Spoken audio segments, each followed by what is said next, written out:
Bienvenue à ce dernier panel que j'ai le plaisir de co-encadrer avec François-Xavier Babin de la Fondation Mérieux. Et donc, moi, pour rappel, je suis anthropologue chargée de recherche au CEPED et à l'IRD. Et ben voilà, c'est la fin de la journée, donc on va pas faire une très très grande introduction. Moi, simplement pour dire que je suis très contente d'avoir eu autant de propositions qui approchent cette question de la santé communautaire, ou en tout cas de la dimension communautaire de nos approches de la santé mondiale, à la fois comme une thématique qui est vraiment essentielle à la question de la santé. Et en même temps, on voit se développer de plus en plus cette notion d'approche communautaire, vraiment comme une méthode et qui, voilà, qui soulève beaucoup de questions et qui n'est absolument pas indemne d'enjeux et d'obstacles. Et donc, on est très content de co-animer cette session. Juste un petit mot pour dire que je suis très content effectivement de co-animer la session, je pense que le sujet est extrêmement important, donc cette approche communautaire. Et puis comme la journée est déjà bien avancée, je ne vais pas prendre plus de temps, je vous propose de commencer tout de suite par le vif du sujet. Et donc, je vais appeler Dulce Ferraz, qui est psychologue sociale et docteur en santé publique et qui est titulaire de la chaire professeur junior Implications et perspectives psychosociales des approches One Health à l'Institut de psychologie de l'Université Lyon 2 et qui est également chercheuse associée à la Fondation Osvaldo Cruz à Brasilia et éditrice de la revue Global Public Health. Merci, Dulce. Ok. Merci beaucoup. Bonjour. Merci pour l'opportunité de présenter un petit peu de notre projet qui s'appelle Eco-Amazon, qui est donc un projet où on essaye de mettre ensemble l'approche One Health, la recherche communautaire et les apports de la psychologie sociale de la santé pour penser à la préparation aux crises sanitaires dans une perspective locale. Et dans ce cas-là, local, ça veut dire une région dans l'Amazonie brésilienne une ville qui s'appelle Carauari, qui est à peu près à 3000 km de Brasilia, qui est la capitale du Brésil. Donc, c'est un travail dont le but est d'examiner les conditions psychosociales et institutionnelles de la préparation aux crises sanitaires en se concentrant sur des maladies infectieuses émergentes et donc en essayant de faire une approche transdisciplinaire qui articule recherche communautaire et One Health. Là, on se concentre sur trois concepts clés: l'accès aux soins, la perception des risques et la confiance de la population sur le système de santé et la science.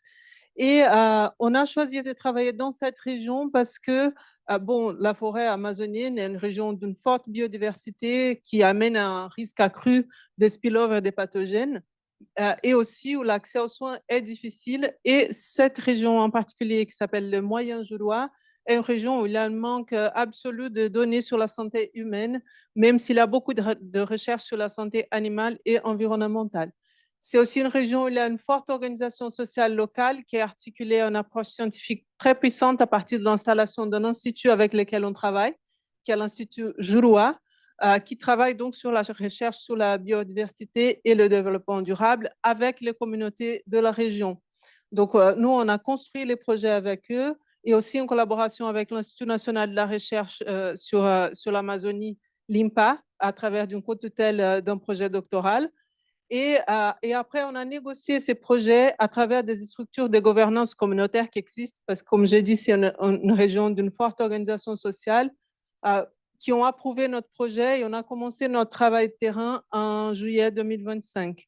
Donc, je voulais juste vous montrer rapidement quelques images de notre travail en collaboration avec l'Institut. Ça, c'est notre travail en juillet. C'est eux qui fournissent toutes les structures logistiques pour qu'on puisse travailler, bateaux, déplacements, relations avec les communautés qu'ils ont construites depuis 2017.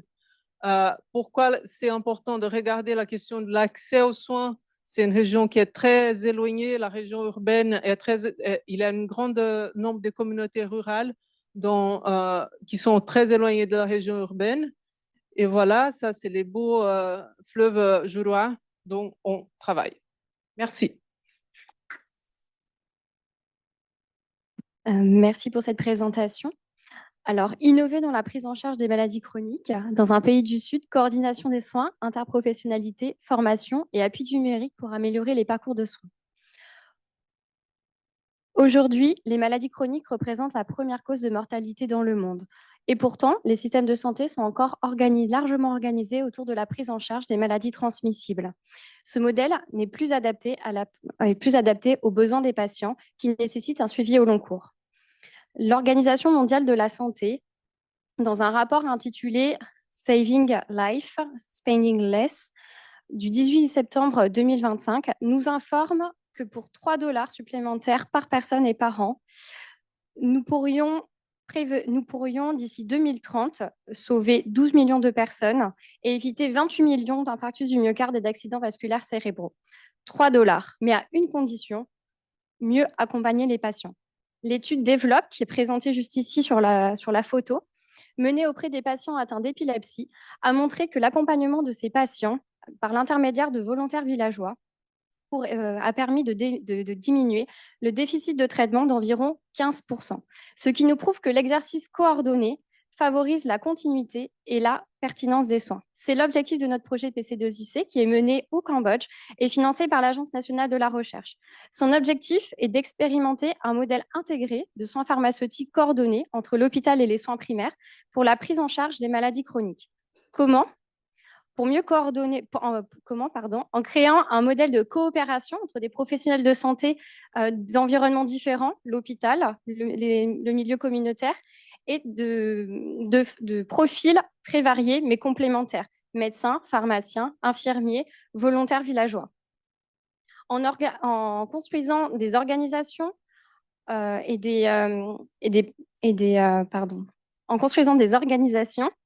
en formant les professionnels, mais également en créant un véritable partenariat avec les patients. Aujourd'hui, les patients, les professionnels, les spécialistes sont présents uniquement au sein de l'hôpital. Les patients, eux, sont partout au sein du pays et les structures qui dispensent des médicaments sont également partout au sein du pays. Alors, pourquoi limiter le rôle de ces acteurs à un simple acte de dispensation ? L'enjeu va être d'intégrer ces professionnels dans l'accompagnement des patients atteints de maladies chroniques, informer, éduquer, détecter le mésusage,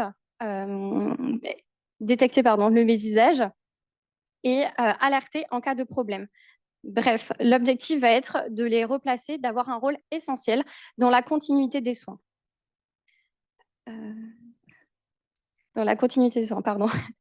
Alors, du coup, si vous voulez découvrir comment ces acteurs, le projet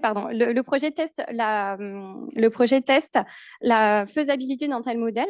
Est-ce que l'interprofessionnalité est-elle possible au Cambodge, donc structurellement, socialement? Donc, on a mené une étude qualitative pour cela. Est-ce que le développement d'un tel modèle est-il possible au Cambodge? Donc, si vous voulez découvrir tout cela, comment les professionnels hospitaliers, communautaires, ainsi que les patients peuvent favoriser l'accompagnement des maladies chroniques, peuvent favoriser. Je vous conseille de venir voir mon poster, pardon. Donc, parce que 3 minutes, c'est très court, mais 3 $ bien investis, ça permet de sauver des millions de vies.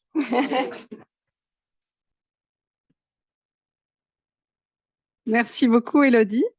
J'appelle donc maintenant Babakdine Lalai, qui est docteur vétérinaire de l'école inter-État des sciences et de médecine vétérinaire à Dakar. Et je crois que vous êtes à Lyon. Je ne sais pas l'affiliation exacte. Merci beaucoup. Bonjour à toutes et à tous.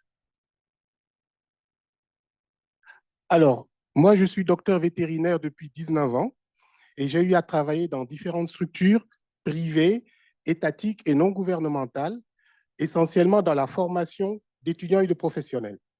Donc, ce qui m'intéresse, c'est la transmission de la connaissance. Comment est-ce qu'on peut s'assurer que le message que l'on enseigne correspond aux attentes de l'apprenant?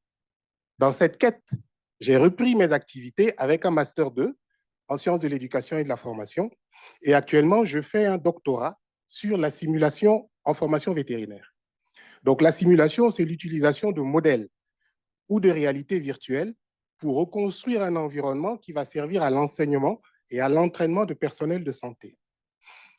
Pour mes études, j'utilise l'affordance. C'est une approche écologique qui vise à identifier les conditions et les raisons favorables ou défavorables pour la mise en relation entre un sujet, un artefact, dans un environnement bien déterminé.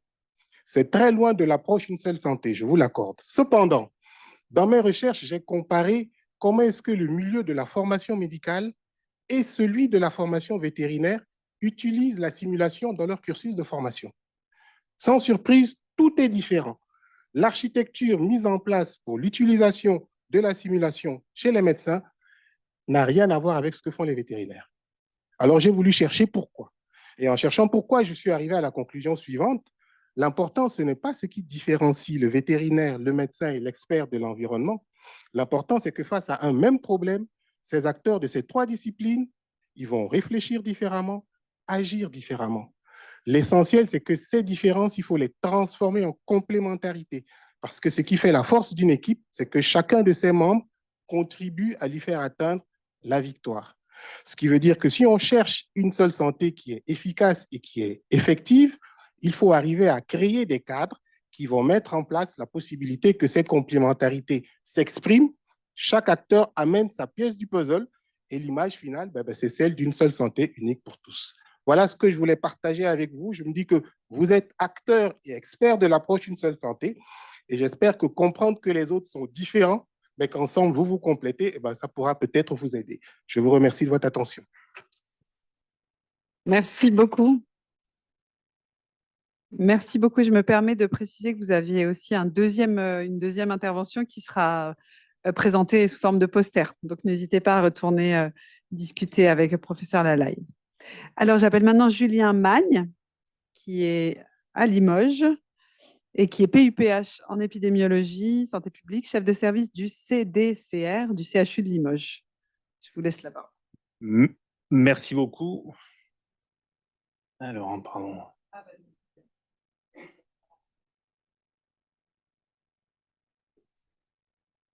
Voilà. Merci beaucoup pour cette introduction et merci encore aux organisateurs de nous donner l'opportunité de venir vous présenter le projet Empower.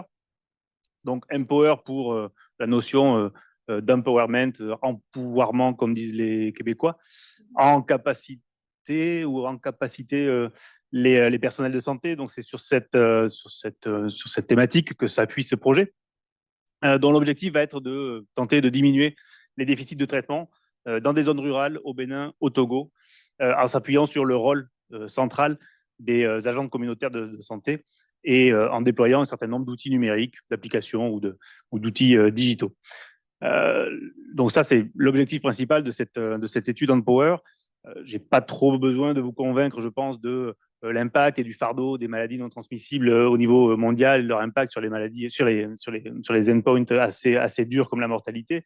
Et de la même façon, il y a aujourd'hui un substrat de connaissances assez dense sur le déficit de traitement et son impact également sur un certain nombre d'outcomes et de critères durs. C'est vrai pour l'hypertension, pour le diabète, pour les maladies mentales, etc.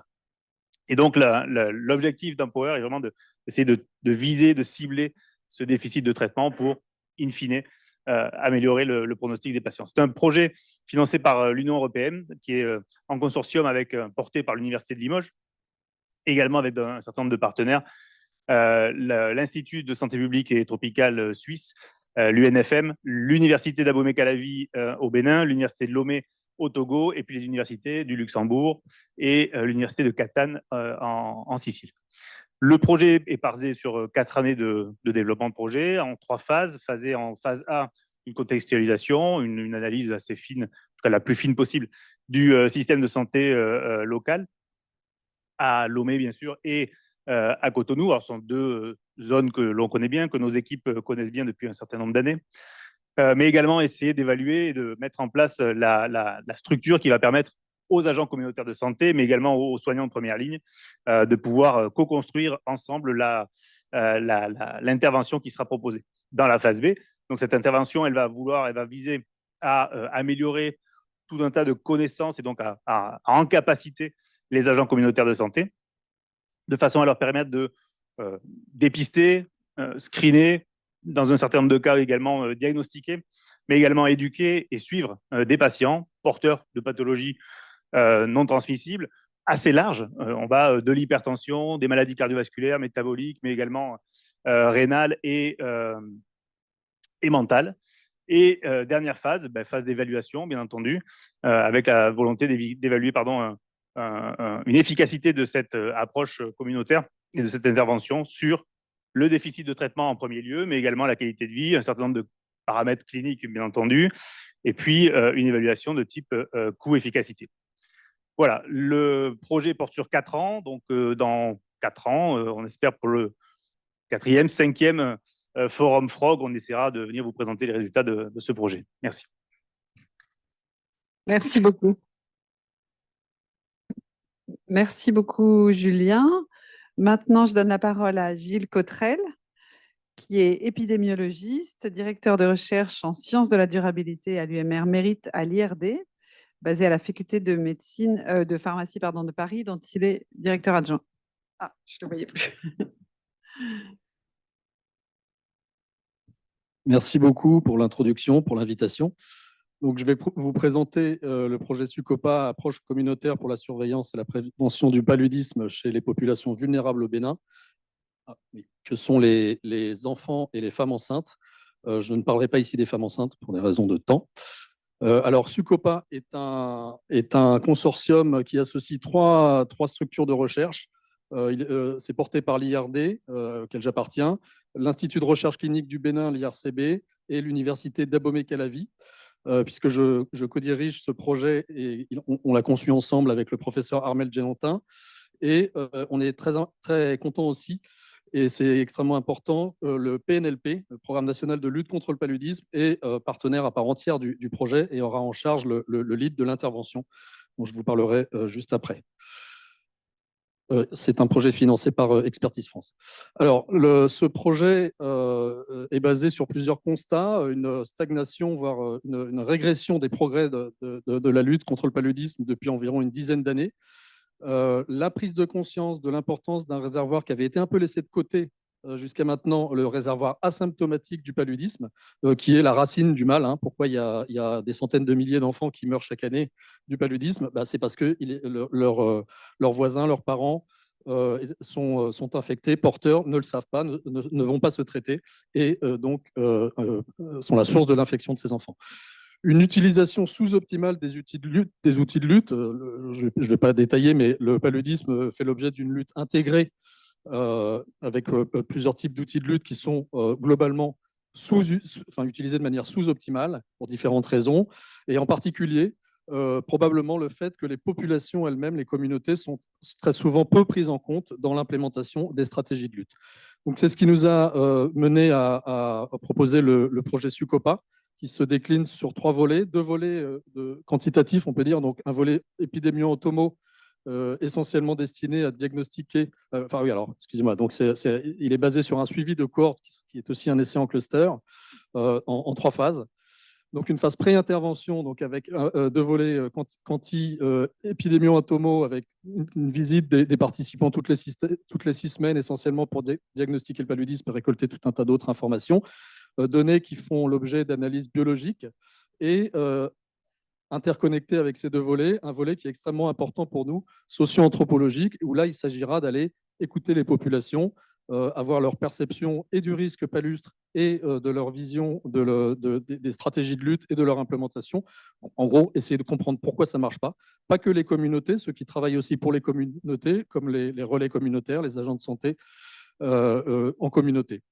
À la fin de cette phase de pré-intervention, il y aura une interruption pendant 6 mois de la collecte de données pour co-construire avec les communautés et l'ensemble des parties prenantes de la lutte contre le paludisme au Bénin d'une intervention qui sera une intervention basée sur de la communication. On se fera aider par des spécialistes, bien entendu, pour un changement comportemental et sociétal, comme on dit.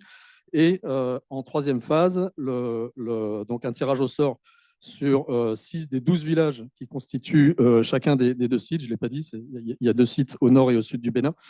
Les 3 volets dont je viens de parler seront à nouveau déclinés. Et donc, les points forts de SUCOPA, enfin, en tout cas, qui caractérisent l'approche SUCOPA, donc l'intervention en communauté, co-construite avec les communautés. Ce projet vient en appui à la stratégie communautaire du PNLP. Tout le suivi de la cohorte, l'intervention est réalisé en collaboration avec les relais communautaires et en s'appuyant sur le système de santé communautaire du Bénin. et un volet important de capitalisation tout au long du projet qui, on espère, permettra de contextualiser ce qui marche, ce qui ne marche pas, grâce au fait que le projet soit dispensé sur 2 sites et favoriser son passage à l'échec. Pardon. Merci Gilles.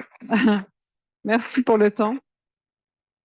Ok, eh ben maintenant j'ai le plaisir de passer la parole à mon coordinateur de panel, François-Xavier Babin, de la Fondation Mérieux, et directeur du développement à la Fondation Mérieux, docteur en pharmacie, ancien interne des hospices civils de Lyon, et beaucoup de choses, mais je laisserai... Pas de problème. Alors, il faut bien que je travaille un petit peu, donc je vais présenter, puisque pour l'instant, je n'ai pas trop animé avec Fanny. Je ne vais pas parler de la Fondation Mérieux stricto sensu, mais d'un projet, enfin de plusieurs projets en fait, que nous faisons au Liban sur une approche communautaire. Donc, je vous rappelle très brièvement le contexte. Donc, le contexte libanais est un contexte de crise majeure depuis malheureusement très longtemps, avec la guerre, avec l'invasion, les réfugiés syriens. Beaucoup plus récemment, on estime qu'il y a à peu près un réfugié syrien pour 3 à 4 Libanais. Il y a eu l'explosion du port de Beyrouth, il y a la crise économique avec l'effondrement de tout le système bancaire en 2019. Et donc, tout ça a des conséquences énormes et désastreuses sur le système de santé libanais qui s'est lui aussi effondré. C'est un système de santé qui était très privé. Et donc, il n'y a plus de système de prise en charge financier. Il y a des pénuries de médicaments. Il y a des épidémies de choléra. Bon, c'est la catastrophe. Donc, la problématique dans ce contexte, c'est comment mettre en place ou remettre en place des soins de santé primaires qui répondent aux besoins de populations qui sont finalement très diverses, entre les réfugiés, une population libanaise qui s'est extrêmement appauvrie et qui est aussi avec une mosaïque très différente de communautés religieuses ou ethniques, dans un contexte de crise et de manière pérenne. Les solutions qu'on a trouvées, ça a été vraiment de construire le projet avec ces communautés, donc de faire le design, de les rencontrer. Les communautés étant à la fois au niveau central, le ministère de la Santé, la partie politique locale, que ce soit municipalité, gouvernorat, les ethnies en elles-mêmes, les sociétés civiles, qu'elles soient nationales ou internationales. Ensuite, de définir donc ce projet, de trouver le financement, de mobiliser des moyens financiers à la fois pour l'investissement, mais aussi pour le recouvrement de coûts, qui reste complexe, mais qui est essentiel si on veut avoir un peu de pérennité. De travailler sur la mise en place, donc tout ce qui va être construction, design des infrastructures, équipement, formation, et puis ensuite le pilotage et répondre à tous les problèmes qui se posent quasiment au quotidien. Donc les 4 centres de santé ont été mis en place dans 4 zones différentes de la plaine de la Bekaa, avec des communautés très différentes. Dans le nord, ce sont plutôt des réfugiés syriens, ainsi qu'une population libanaise qui s'est extrêmement appauvrie. Au milieu, donc vers Zalé, c'est une communauté plutôt chrétienne, et puis dans le sud, vers Rachaya, donc qui est vraiment à la frontière avec Israël et la Syrie, donc ce sont les Druzes. Le modèle mis en place, c'est un modèle qui apporte à la fois des consultations médicales classiques, entre guillemets, mais néanmoins fonctionnelles, donc avec de la médecine générale, avec de la pédiatrie, de la gynécologie, mais aussi tout ce qui est paramédical. Il y a d'énormes problèmes de santé mentale et donc il y a de la formation du personnel pour l'accueil, l'encadrement des patients qui ont des troubles de santé mentale, et puis donc des psychologues qui ont été formés, mis en place pour pouvoir prendre en charge ou référer si ce n'est pas possible. Un gros travail sur la vaccination pour qu'il n'y ait pas trop de rupture dans la vaccination, puisque ça peut être une bombe à retardement pour la suite. Des centres de formation pour les agents de santé communautaires et puis beaucoup d'éducation à la santé. Donc tout ça est intégré avec le ministère de la Santé pour pouvoir bénéficier des intrants, notamment médicaments, vaccins. Et ensuite, on a des modèles très différents en fonction des communautés, en fonction de l'appropriation qu'elles ont par rapport à ces projets. Je vous remercie de votre attention et j'espère que je n'ai pas cassé le timing. Non, c'est bon.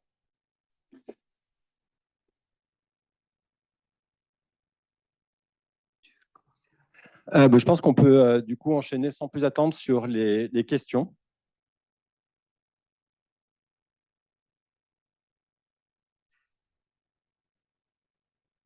Si vous n'êtes pas trop assommé.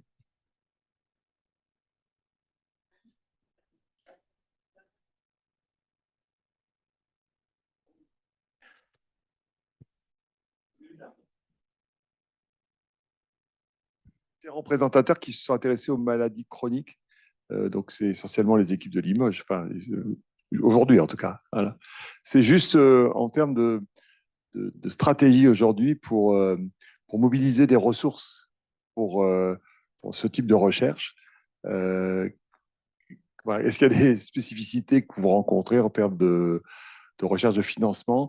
L'agence de programmation de l'INSERM nous annonce possiblement un nouveau guichet. On en parle depuis quelque temps. Je ne sais pas si M. Mouton s'est connecté finalement ou s'il avait dit qu'il essaierait de se connecter aujourd'hui.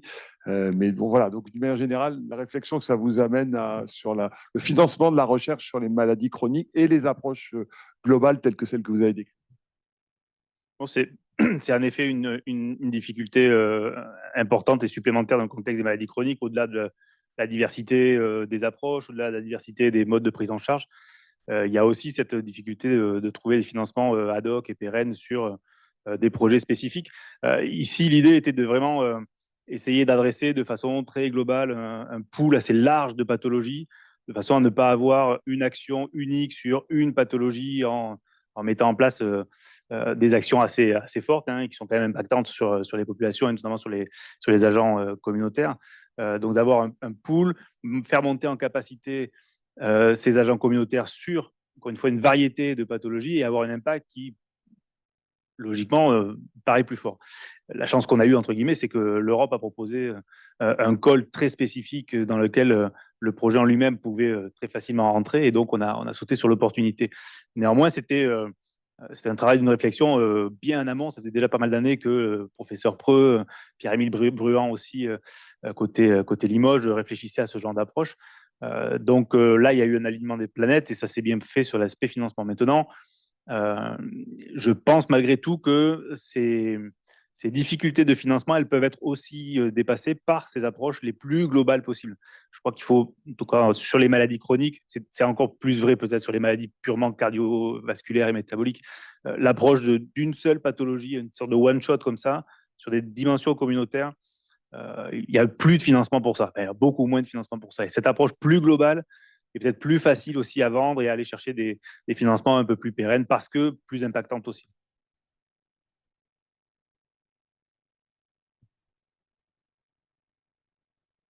Merci. J'ai une question pour Babanit Lalay. Je ne sais pas où il est. Oui, derrière.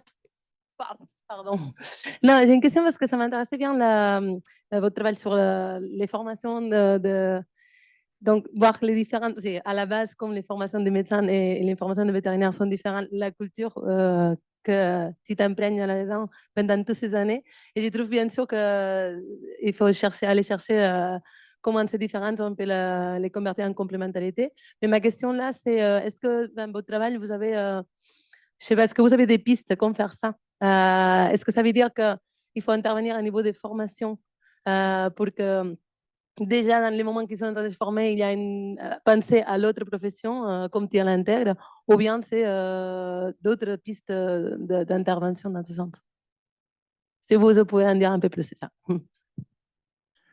Merci beaucoup pour votre question. Il y a déjà une bonne partie de la réponse. En fait, je pense que c'est dans la formation, mais ce n'est pas à n'importe quel niveau de la formation. Parce que si on regarde ce qu'un vétérinaire et un médecin peuvent avoir de commun, c'est l'espace de formation avant qu'ils se spécialisent. Parce que le vétérinaire, vous en avez plusieurs qui sont différents. Celui qui fait les petits animaux, il est différent de celui qui soigne les chevaux, celui qui fait... Et pourtant, ils sont tous vétos. Mais quand est-ce qu'ils ont tous le même bagage? Eh bien, c'est à ce moment-là, je pense, qu'il est aussi intéressant de leur apprendre à travailler avec les autres et de leur faire comprendre que quand ils vont se retrouver avec d'autres, eh bien, on n'aura pas la même vision, on n'aura pas la même réflexion, on n'aura pas la même vitesse de production, mais chacun a un élément qui contribue à la solution. Moi, c'est un peu comme ça que j'ai vu ça. Merci.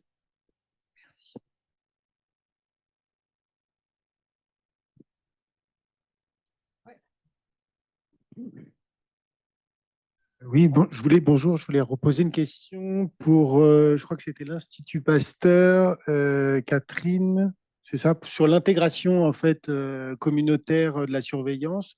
Est-ce que vous pouvez préciser, parce que moi, mon expérience, c'est que déjà la surveillance au niveau des centres de santé, c'est compliqué.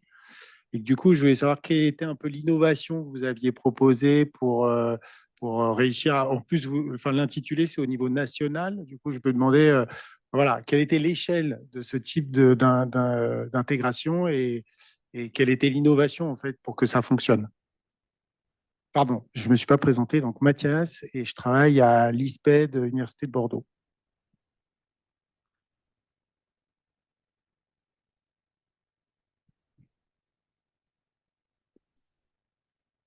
Merci pour la question.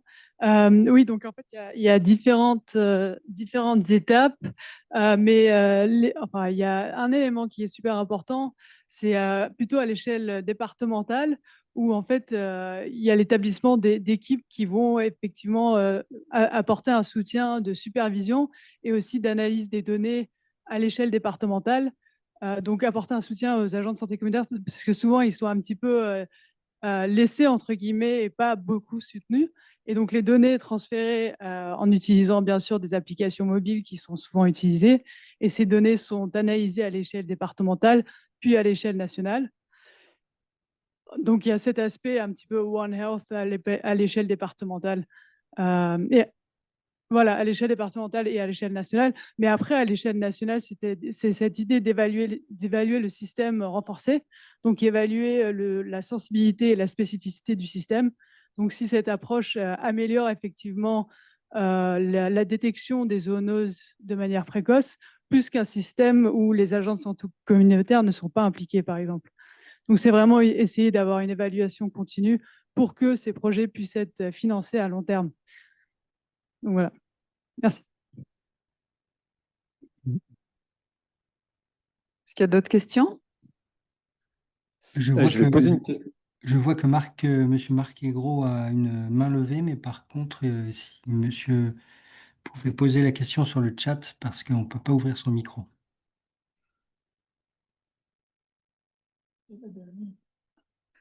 D'accord, donc je vais dire ta question, Marc.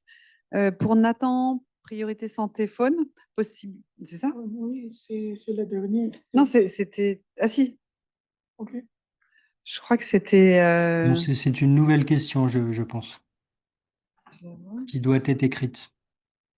Possibilité de faire venir un atelier en Côte d'Ivoire, par exemple. Je crois qu'on l'a déjà eu. Non, c'est la dernière question, c'est déjà fait. Oui, voilà, c'était déjà fait. Je ne sais pas si, Nicolas, tu as vu une autre question, mais il me semble que celle-là, on l'avait. En Ok. fait, Monsieur Marc Aigro nous dit que c'est trop long à écrire, malheureusement. Ok, trop long à écrire. Marc, tu pourras peut-être prendre contact avec les personnes concernées.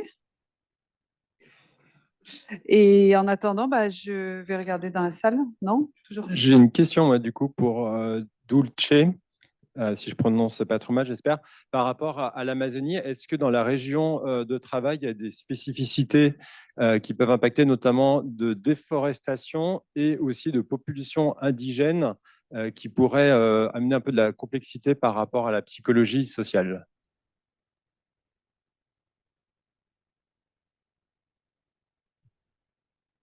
De population indigène et Déforestation. déforestation. Oui, c'est une région assez bien protégée justement à cause de l'organisation sociale qui existe et qui font un travail de surveillance communautaire qui permet, et avec l'Institut Julois, qui a permis justement d'améliorer les conditions de conservation de la région.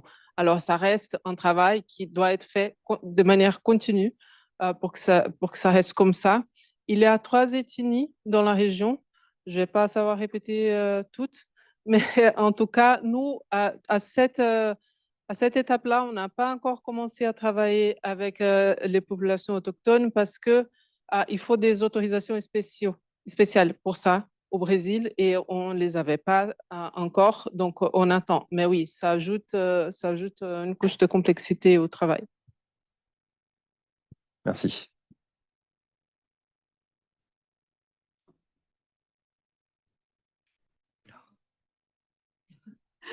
Non, mais je pense qu'on va regarder une dernière fois, mais sinon, on va s'apprêter à clore la session 4.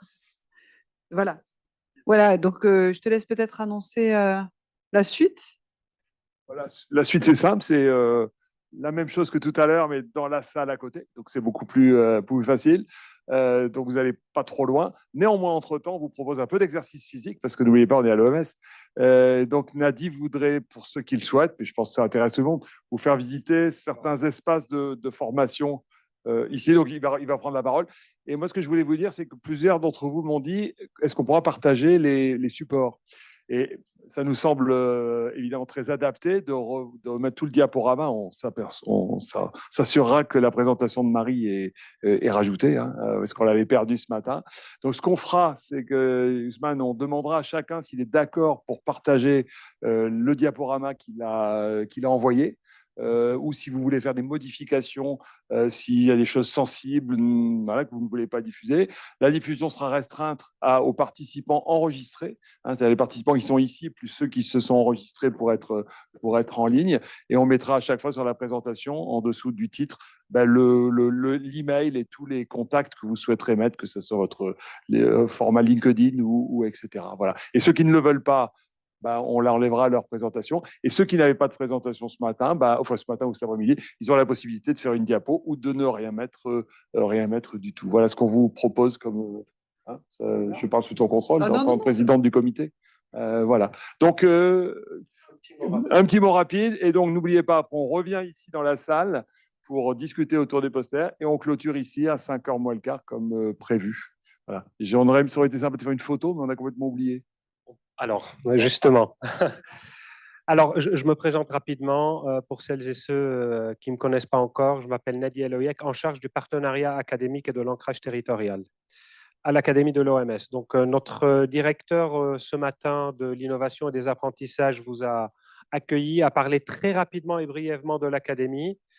Vous avez eu la chance d'écouter Marie et Anne-Lise qui sont en charge de tout ce qui est Healthy Cities, One Health, mais on ne vous a pas parlé de ce bâtiment. Alors, on n'aura pas le temps, malheureusement, de vous faire visiter tout le bâtiment, 7 étages plus le sous-sol.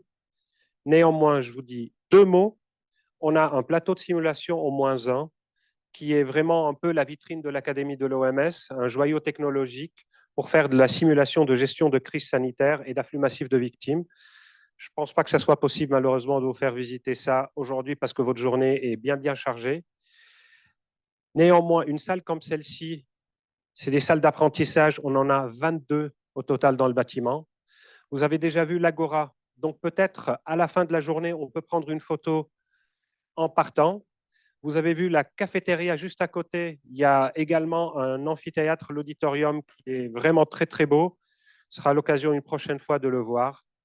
Et puis, on a une salle de simulation qui se trouve à cet étage-là, qu'on appelle la simulation haute fidélité, pour tout ce qui est simulation procédurale, donc apprentissage gestuel, mais également simulation relationnelle.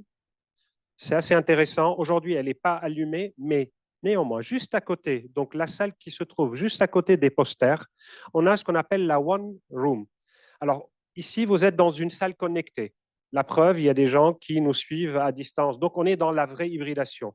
Mais pour être dans une hybridation interactive, une vraie comodalité, pour pouvoir interagir avec les personnes à distance, avec la même qualité d'interaction qu'avec les personnes en présentiel, je vous invite vraiment d'aller voir la salle d'à côté où il y a plusieurs écrans et on peut voir les personnes connectées avec leur visage taille réelle, avec plusieurs tableaux interactifs. Je ne vous en parle pas plus que ça, mais c'est vraiment juste à côté. C'est l'occasion puisque vous êtes ici. Et puis peut-être une photo à la fin en descendant au niveau de l'Agora. À 17h, oui. Voilà, merci.